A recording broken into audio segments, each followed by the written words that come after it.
Hey everybody, it is Friday and we are covering chapter 2 of Blink.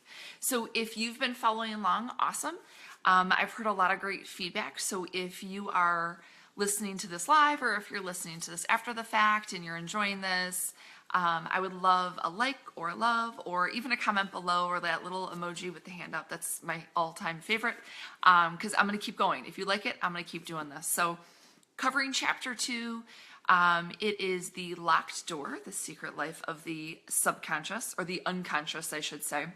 And this whole chapter is talking about snap judgments. So they are enormously quick because it's based off of the thinnest slice of information. Hey, Courtney.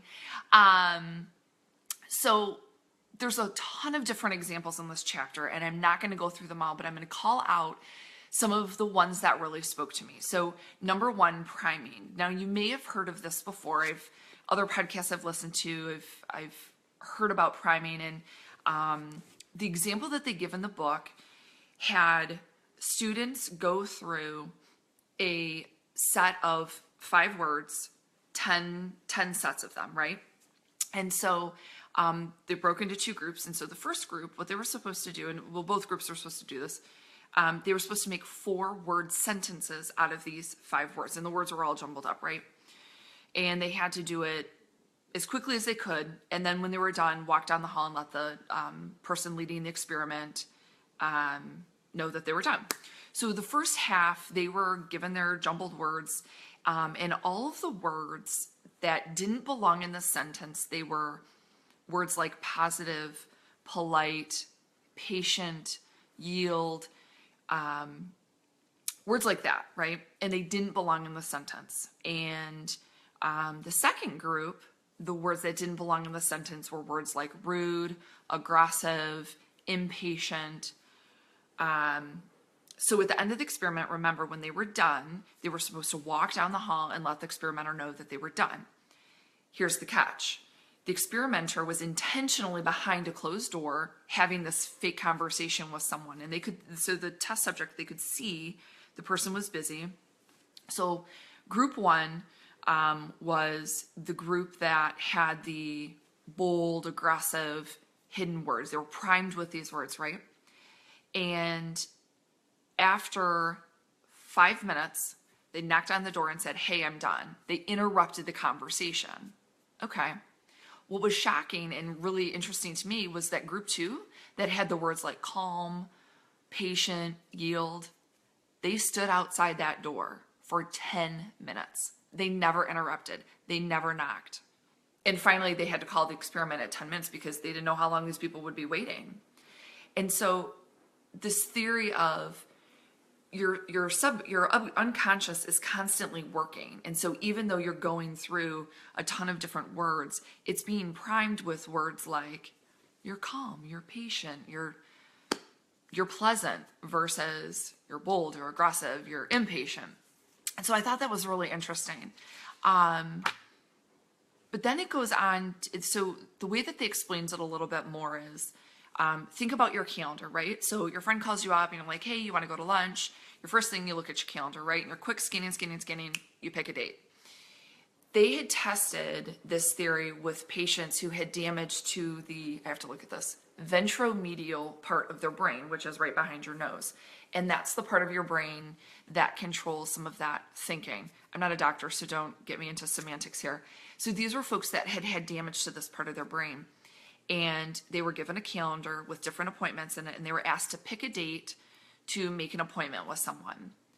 And the book goes on how it was just painful for these folks to go through. It was painful to listen because they didn't have that unconscious part of their brain working to scan and just to see what all was in the calendar. And they were belaboring, well, I've got this, and then there's this, but then how long is it going to take me to drive there? Well, and so it was that verbal discussion of how they were going to pick the date.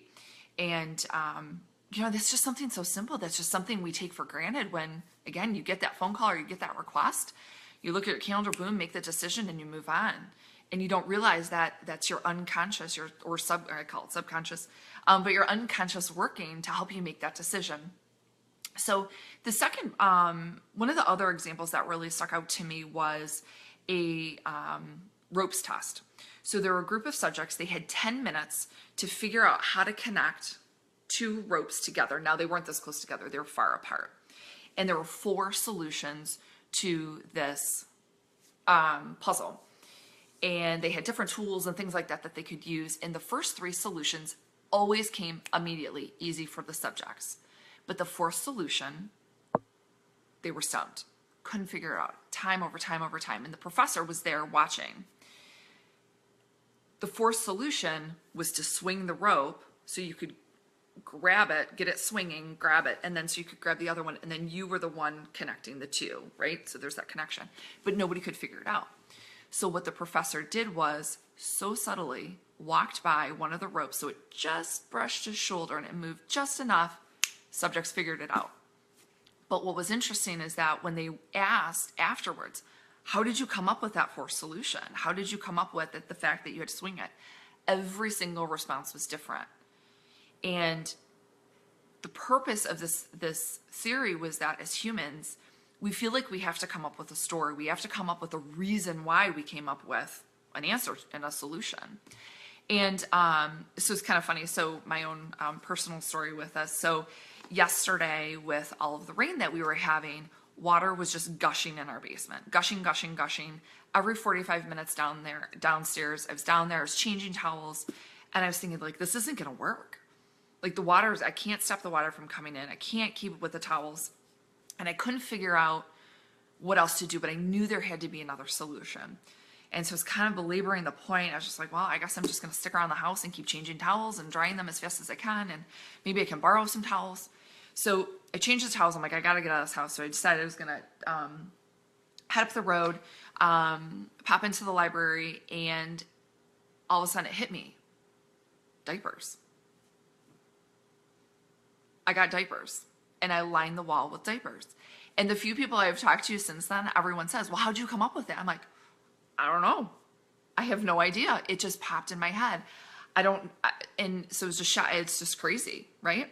So, there's a lot of times in life where people are okay with, I don't know where I came up with the answer. But think about the times, and maybe in your professional space, where you have to have an answer, right? A hiring decision, a firing decision. Sometimes you just know something's just not right. You just don't want to bring that person onto your team. But you have to have a reason. And it can be really, really tough to come up with that answer. So if we go back to that ropes example, so they had, like I said, 10, 15 minutes to do this. And people were getting so frustrated, right? They couldn't come up with that 4th solution. I was getting frustrated with the water. Like, I couldn't figure it out. But what's happening, and behind that locked door, they're calling it the locked door, much more fancy than ventromedial. But behind that locked door, your unconscious is constantly working. It's constantly scanning for clues and information and trying to come up with a solution. And so in that ropes example, when that professor just walked by that rope and it started swinging just a little bit, it hit. But they could not figure out where it came from. Just like me in the diapers. Couldn't tell you where it came from. Not that I remember, I didn't see any kids on the road. I didn't have any diapers in my car. I was driving down the street and it just popped in my brain. So, love this chapter. Love, love, love. Again, if you like this, want to keep me going, just give me a thumbs up or a little heart. We're going to be covering chapter 3 on Tuesday. And if you want my type notes, send me a note and I will email. I just need your email. I will email those over to you. If you think that your team or any of your friends or coworkers would enjoy this personal development series, go ahead, copy the link, share the link. Would love for other people to enjoy in this content. And if you've got an example of where you were just baffled of where you came up with a solution and could not figure it out or could not put your finger on it, drop that below too. I'd love to get a discussion going. So hope everyone's having a great Friday. We will see you next week on Tuesday for chapter 3 of Blank. Have a good one.